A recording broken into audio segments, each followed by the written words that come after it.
Lord, alam kong bibigyan mo ako ng blessing sa araw na ito. Panginoon, salamat sa bagong araw. Salamat sa bagong mga bagay na ibibigay mo sa akin. Salamat sa mga bagong oportunidad na ilalagay mo sa aking araw ngayon. I know this day will be better than yesterday.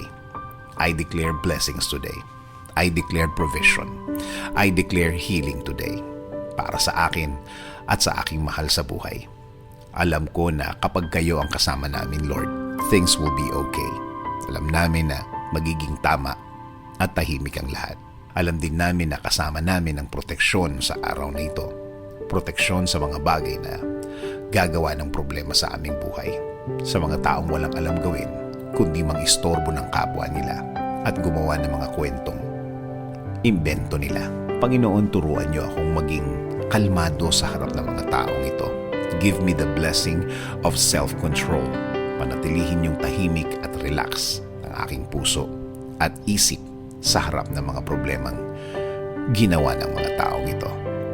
Alam kong nakikita at naririnig nyo ang lahat ng trabaho ng mga taong ito. Alam kong binabantayan nyo ang lahat ng mga gawa nila. At alam kong igaganti nyo ako sa mga taong ito. At alam kong may timing nyo ang lahat. Sa ngayon, sa araw na ito, ako magko-concentrate.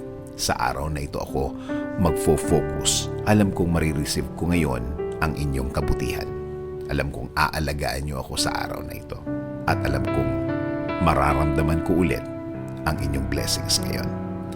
Kahit na maging mahirap ang araw na ito, sa magandang plano mo ako titingin. Sa magandang pangyayari na mangyayari ngayon, ako mag-aantay at alam kong matutuloy ang lahat.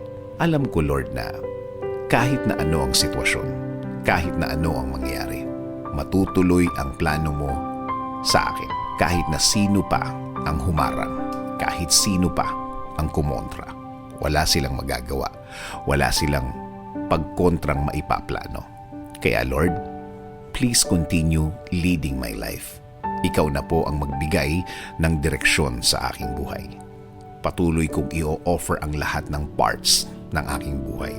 Itinataas ko ang lahat ng aking plano, Lord. Ikaw na ang bahala sa akin at sa aking pamilya.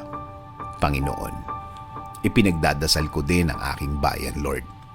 Ikaw na din ang mag-alaga at magbigay ng guidance para sa aming bansa. Ikaw na din ang magbigay ng wisdom para sa lahat ng aming leader sa bansa, para sila makapaglingkod ng tama sa lahat ng Pilipino. In Jesus' name we pray. Amen.